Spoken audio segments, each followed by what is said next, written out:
We recognize the Premier. Premier, you have the floor. Thank you, Mr. Speaker.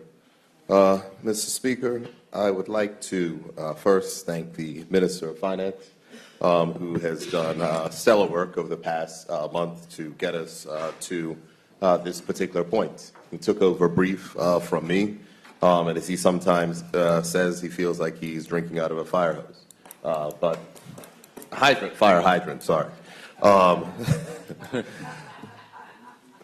Such is the nature of government, clearly. But I also want to thank the technical officers who are here inside of the chamber with the Business Development Unit and the AG's chambers and the Bermuda Monetary Authority and the Ministry of Finance, and all those who have been literally working around the clock to make sure that we are here today to pass this very piece of important legislation. In addition, Mr. Speaker, I would also like to make sure I thank not only the technical officers that are here, but also the persons inside of industry who have been very helpful over the past year as we've been dealing with this particular threat. And those would be the persons who are on the Insurance Advisory Council, who advise the Minister of Finance and have been working closely with the ministry on these particular matters. Mr. Speaker, this has not been an easy process at all. And after much discussion, numerous trips, conference calls, and communications with the European Union, we are at this point on a Monday. Today's debate is, without question, an important one. And many such debates are taking place in special sessions and assemblies throughout the overseas territories, as we look to meet the political commitment that was given by myself and other fellow overseas territories leaders last year to the European Union. The conversations amongst premiers and ministers of finance of the overseas territories has been constant. And we all recognize that this process has been less than ideal. However, we are here today, Mr. Speaker. And today we're going to pass legislation which some fear may be the end of Bermuda. Well, I want to make it very clear, Mr. Speaker, that I'm sure that all 36 members who sit inside of this House will make sure that that is not the case. Because as we have an international standard that we have to live up to, and as international standards are changing, Bermuda as an international financial center must continue to play its particular part. The only thing, Mr. Speaker, in this particular case, what we're doing is not necessarily in response to an international standard. What we're doing is response to the European Union, who has decided that due to whatever political pressures they are facing at home, that this is the best way to address this particular situation. The issue is, Mr. Speaker, that we are clearly transparent in our taxes, we are clearly transparent in the information of which we share, and we are compliant with the latest international standards. The truth of the matter is that it's not tax changes here that are going to address the challenges which are needed, but it's tax changes and laws that are going to be required in other jurisdictions and not ours. However, as those changes seem to be difficult, they are seeming to take a different approach, and this is the approach of where they have. The global financial system, Mr. Speaker, in my opinion, works best when it's done in a way where there is consensus across all countries and all regions of the world. And the OECD Global Forum is the correct structure for this. However, for whatever reason, the European Union decided to go outside of that remit and push ahead. As the Minister of Finance has noted, that the OECD is looking to adopt a lot of the items that are inside of the EU standard to apply to a new global standard, but that global standard is not here. So we are now being subject to what many of us have found to be a subjective process. The process has not been clear, Mr. Speaker, and it has been difficult. The European Union did not issue guidance until July on this particular matter, even though they had this process has been ongoing for a while. So it was not until July that clear guidance was issued from the from ECOFIN.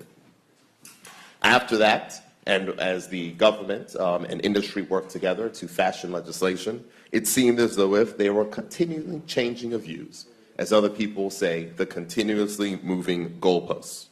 And as I said, Mr. Speaker, Bermuda is not unique, as this has been the experience of many other countries, that have been unfairly targeted by the European Union.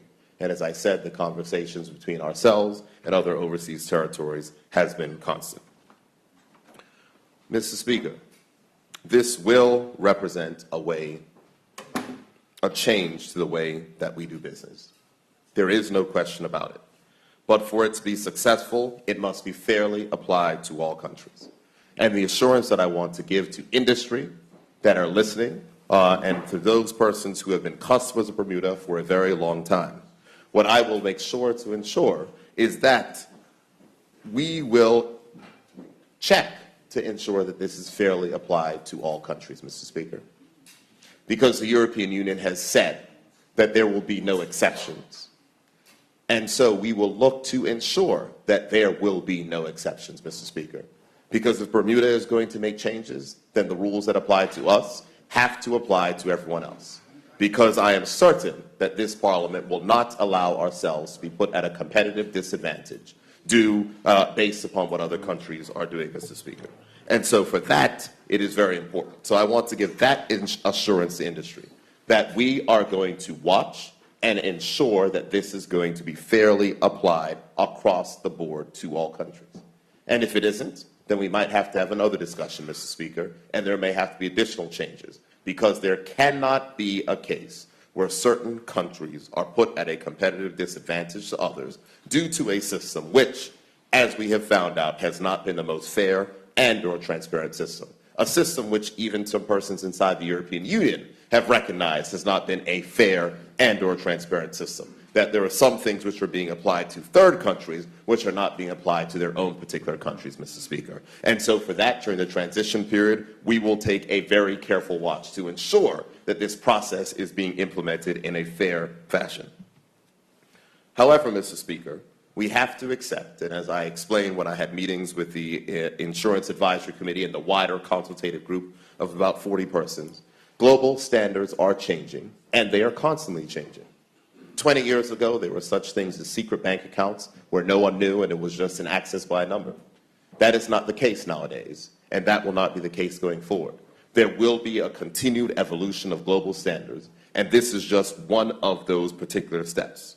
What we have to do, Mr. Speaker, is that we have to collectively figure out how we are going to meet this particular challenge. I am gratified by, it seems, the recent consensus of industry here locally that is emerging, that has stated that as long as these items are fairly applied to all countries, there are opportunities for Bermuda to grow. And there are opportunities for additional jobs and economic activity inside of Bermuda due to the quality of our jurisdiction. But that can only be the case, Mr. Speaker, if these items are applied fairly to all countries.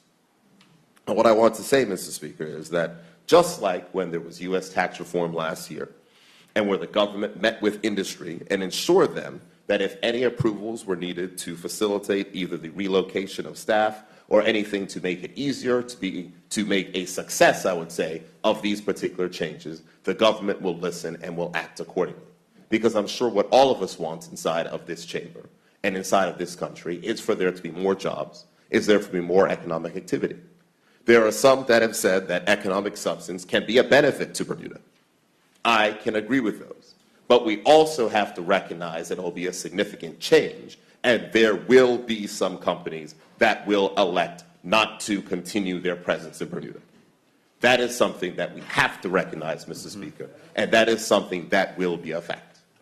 What we have to do, however, Mr. Speaker, is work collectively.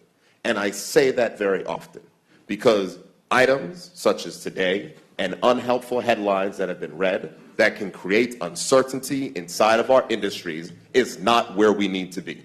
And so I want the listening public, I want the members of the government and the opposition, and you, Mr. Speaker, to understand that this government will lead collectively in this effort, working with industry to ensure that this fundamental change is a success.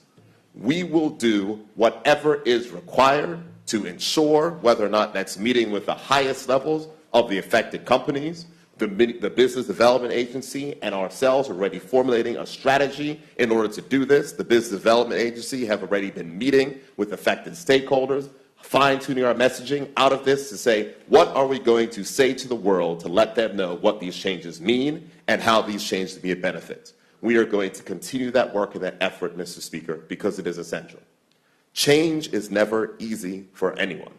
And for this, it will mean a fundamental shift in many companies, in many law firms, in many accounting firms, in many service providers, and many people in the trust and private client area, et cetera. However, we will meet this challenge, Mr. Speaker. And part of the way that we'll meet this challenge is by making sure that the government makes the investments in technology to make sure that these new processes are not overly burdensome, that we can make them quick, that we can make them efficient.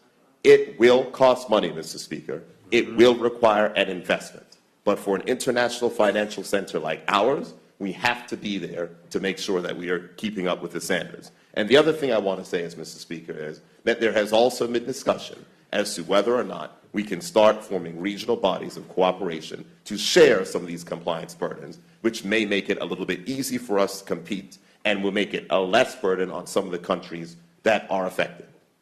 This, Mr. Speaker, is not easy.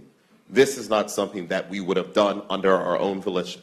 But as long as international standards are changing, and as we hold ourselves to be the premier international financial center, we have to keep up with them. Our insurance industry is too valuable to risk being placed on any European Union list, and we will not be on any European Union list, Mr. Speaker. We will continue to remain in these good graces, and this act is another step in that particular direction.